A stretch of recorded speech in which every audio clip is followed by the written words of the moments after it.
Ah oui, mais elle, c'est une michetonneuse, elle a demandé une Mercedes ou je sais pas quoi, elle a demandé 20 000 euros.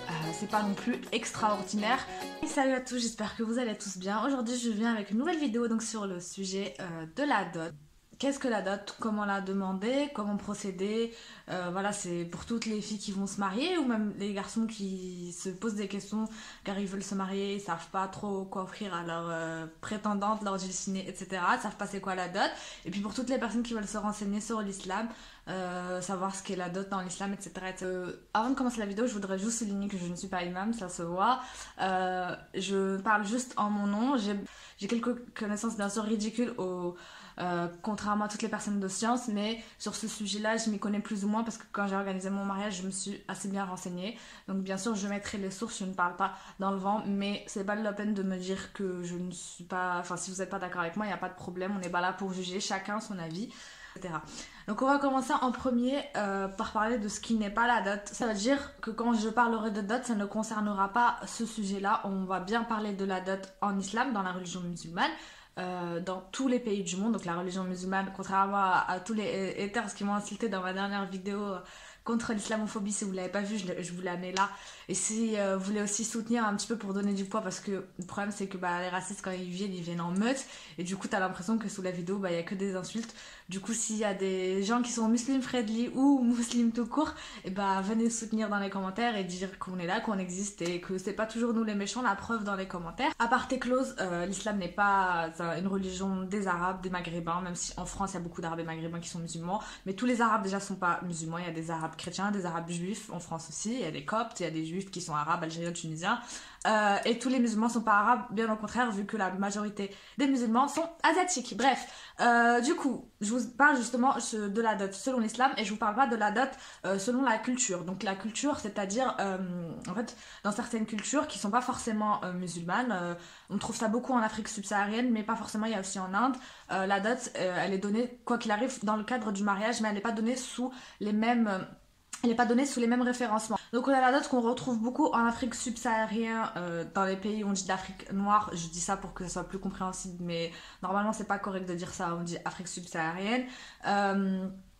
On donne la dot au père, en fait, tout simplement. On donne une somme d'argent, donc c'est forcément une somme d'argent, alors que dans la dot en islam, c'est pas forcément une somme d'argent. Donc on donne la dot, on donne une somme d'argent, c'est une liste en fait qu'on dresse, donc c'est somme d'argent ou de la nourriture pour le mariage ou pour les parents. Après bon, je suis pas, je dis peut-être des bêtises, mais de ce qu'il en est dans le commun, en tout cas c'est ce que je sais. Donc si j'ai oublié quelque chose et que vous êtes spécialisé dans la question, forcément je suis pas subsaharienne et je connais pas tous les détails, donc dites-le moi respectueusement dans les commentaires. En tout cas, la différence majeure c'est qu'elle est donnée au père, alors que dans l'islam la dot est pour la fille, c'est un cadeau pour la fille qui va se marier et non pas pour le père.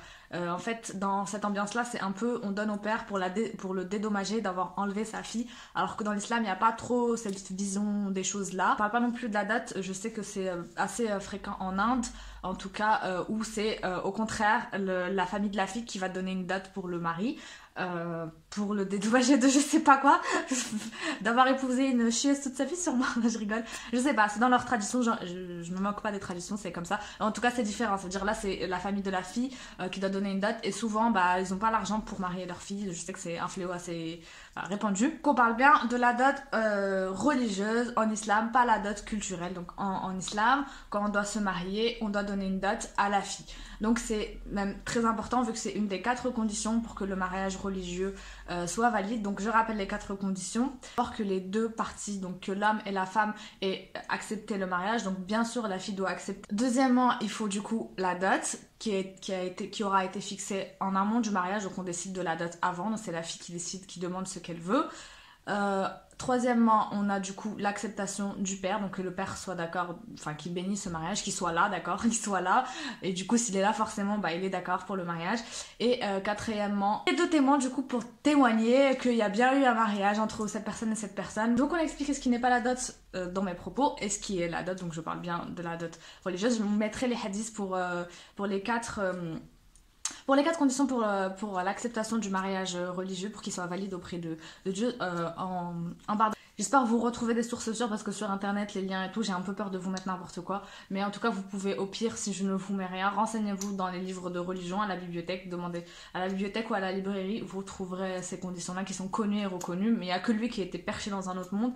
Et c'est pas grave, on a parlé de la dot, alors maintenant, comment la fixer, comment savoir ce qu'elle est, comment surtout ne pas être trop gourmand, et si on se retrouve en face d'une fille qui demande trop, comment réagir, est-ce que forcément une fille qui demande beaucoup une grosse somme, c'est forcément une michetonneuse, est-ce que c'est interdit qu'elle demande cette grosse somme, etc., etc. Pour la dot, le problème, et j'en ai parlé au début, c'est que la culture se mêle beaucoup à la religion, ça veut dire, par exemple, moi je parle pour mon pays parce que je connais particulièrement l'Algérie, en Algérie, par exemple, il y a une certaine somme qui est moyenne que les familles demandent parce qu'ils se calent en fonction des autres sommes. Et c'est assez culturel, alors que dans la religion, il n'y a pas de somme donnée. Donc en fait, en gros, vous donnez ce que la fille veut. Si la personne, si l'homme en face, il n'a pas les moyens, la fille, elle est censée pouvoir, en gros, ne pas trop exiger. Après, si cette fille-là est issue d'une famille, par exemple, noble, si elle a des besoins supérieurs aux autres femmes et qu'elle ne veut pas d'un homme parce qu'elle se dit que sa vie ne va pas, elle va avoir du mal à vivre avec un homme qui n'a pas les moyens, les mêmes moyens qu'elle d'habitude avec lesquels elle vit, c'est tout à fait son droit de refuser ce mariage parce que elle va peut-être être malheureuse. Vaut mieux ne pas se marier avec une personne et être malheureux que rendre les deux personnes malheureuses. Après, bien sûr, la religion passe avant tout. Donc il y a des critères, la religion, la bonté, la famille. Je vous retrouverai pareil les critères, je vous mettrai dans le lien. Et l'argent fait aussi partie des critères de mariage. Et c'est pas une honte de refuser quelqu'un parce qu'on pense que il subviendra pas à nos besoins, tout simplement. Donc demander une dot et que la personne n'y arrive pas, on essaye de l'aider, bien sûr. Mais si vraiment c'est 2 mondes d'écart, ça sert à rien. Surtout si c'est un prétendant qu'on ne connaît pas vraiment, on n'a pas envie de prendre le risque de vivre malheureux avec lui, même si bien sûr l'argent fait pas le bonheur, entre autres parenthèses, mais ça fait pas le malheur non plus, un minimum de moyens. C'est chacun son choix, mais si une fille accepte d'épouser un homme alors qu'il est pauvre, c'est tant mieux, c'est encore mieux pour elle. Elle aura sûrement des hasanettes parce qu'elle a eu un bon cœur, mais tout le monde n'a pas forcément ce cœur-là et elle n'a pas forcément envie de prendre les risques, surtout pour les enfants qu'elle va élever.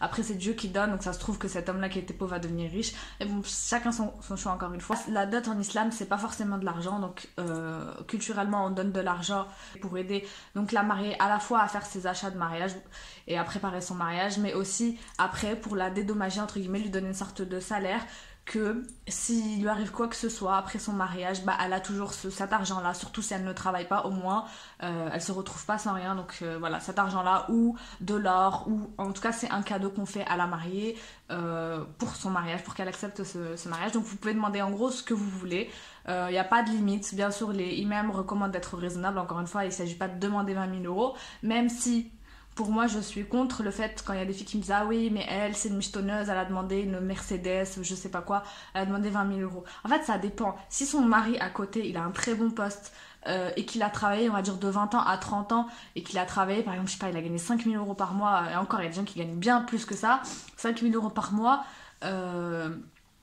donc chaque année il a gagné 50 000 €, sur 10 ans il gagne 500 000 €, bon bien sûr il y a les dépenses, mais ça veut dire que les 20 000 € à côté, ou s'il achète une belle voiture ou quoi, c'est pas non plus extraordinaire.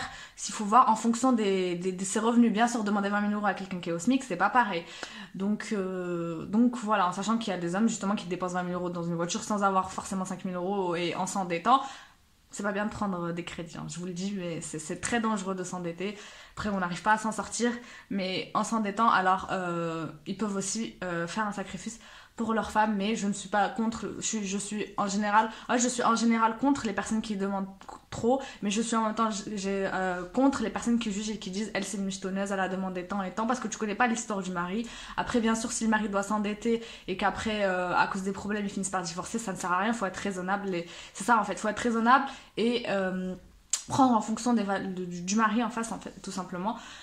Donc voilà, comme je vous ai dit, la dot elle peut être vraiment ce que vous voulez. Donc moi ce que je vous conseille, parce qu'il y a des filles comme moi qui sont mal à l'aise avec cette histoire de dot, qui ne veulent pas demander d'argent. Personnellement moi je trouve ça malsain de demander de l'argent, parce que c'est dans le sens où comme si que vous deviez vous estimer, genre en gros je veux, allez, 2000 euros.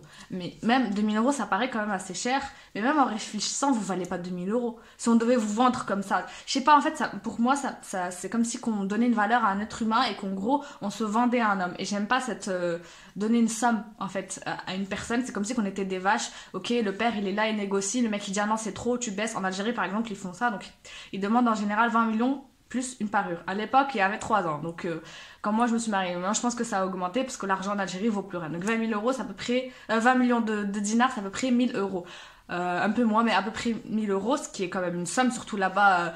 Pour gagner 1000 euros, leur SMIC il est à plus de 100 euros, donc il faut, ça représente pas les 20 000 euros ici que tu te fais en même pas un an. Là-bas, pour faire 1000 euros, il faut faire plusieurs années. Et du coup, je trouve ça malsain voilà, de demander, parce que par exemple, il y avait des filles qui demandaient 20 millions de dinars. L'homme disait non, c'est trop cher, la fille baissait à 15 millions, enfin ça négociait. Enfin, moi je trouve ça, c'est un truc de ouf, tu négocies pas ta dot. S'il n'est pas d'accord, déjà, salut.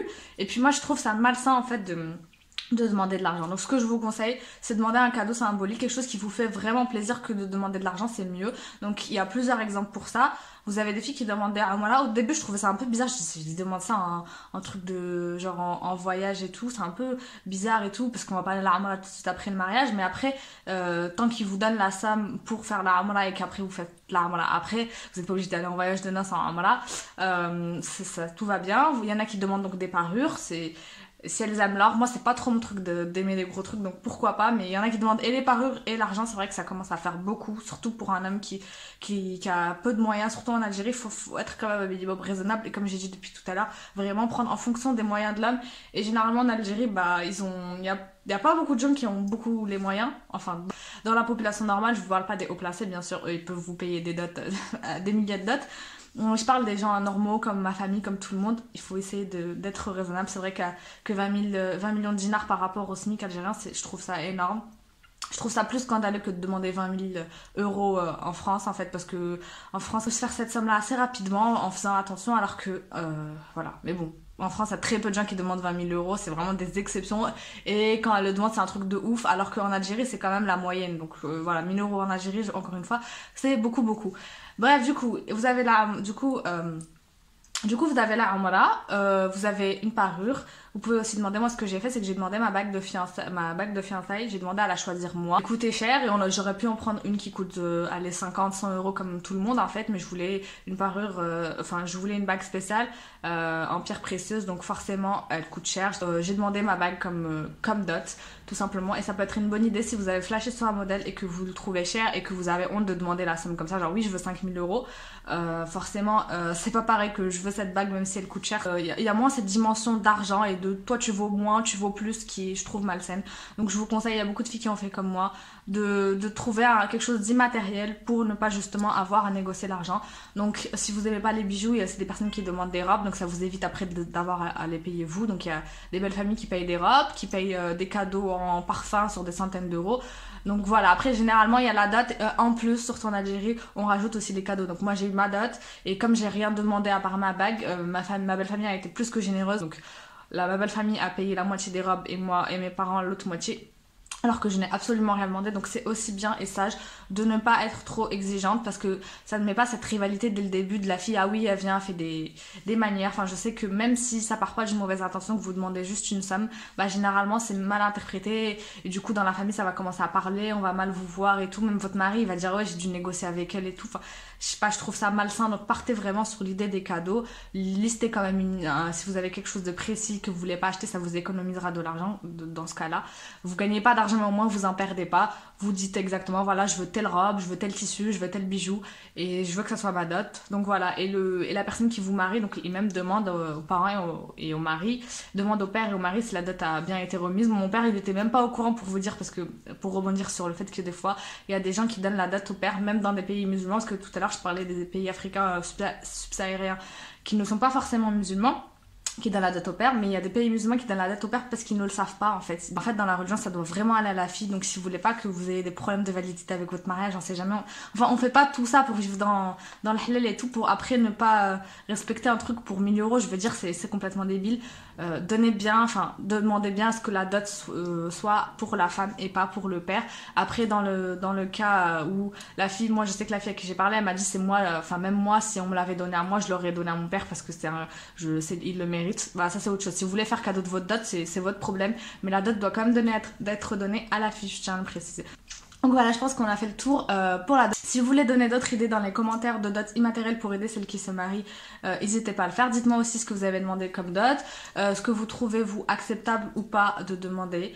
Et est-ce que l'argent pour vous c'est un problème de demander une dot en argent ou pas? En tout cas le débat est ouvert, moi je vous donne mon avis, je juge pas le vôtre et j'aimerais que vous respectiez le mien. Je pense que vraiment chacun doit faire en fonction de ses moyens, de où il vient et de la personne qui est en face. Donc si une personne demande une forte dot, peut-être que parce que elle vient d'une bonne famille, que pour elle c'est pas 20 000 euros, c'est pas exceptionnel, c'est un exemple hein. Bien sûr que pour nous 20 000 euros c'est un truc de ouf, mais je parle qu'il y a des gens, 20 000 euros c'est ce qu'ils touchent en un mois. Donc voilà, je pense qu'il faut faire preuve de bienveillance et pas tout le temps juger les gens, surtout quand on prend une religion comme l'islam, ou une religion de paix et de bienveillance. Donc vraiment faites en fonction des moyens de chacun, et bien sûr le mieux c'est d'arranger le maximum les personnes, mais en même temps de faire en fonction de ce qu'on veut, ne pas non plus subir trop de pression. Donc voilà, pour moi le mieux c'est vraiment de pas demander d'argent, comme ça on tombe pas dans ce débat là de tu vaux moins, tu vaux plus, on n'est pas des vaches quand même. Donc voilà, après c'est vrai que l'argent c'est toujours bien quand on a un problème, voilà, on a besoin de sortir de l'argent, bah c'est bien. Après bon, ce qui est bien pour les bijoux et l'or et aussi le revendre, donc pareil vous aurez de l'argent. Donc moi perso je vous conseille de opter pour cette solution. Bref, moi j'en ai fini, j'espère que la vidéo vous a plu, qu'elle vous a appris des trucs. N'hésitez pas à la liker pour m'encourager. Et encore plein de vidéos qui arrivent sur le mariage. Quant à moi je vous dis prenez soin de vous et de vos familles et je vous dis à une prochaine vidéo.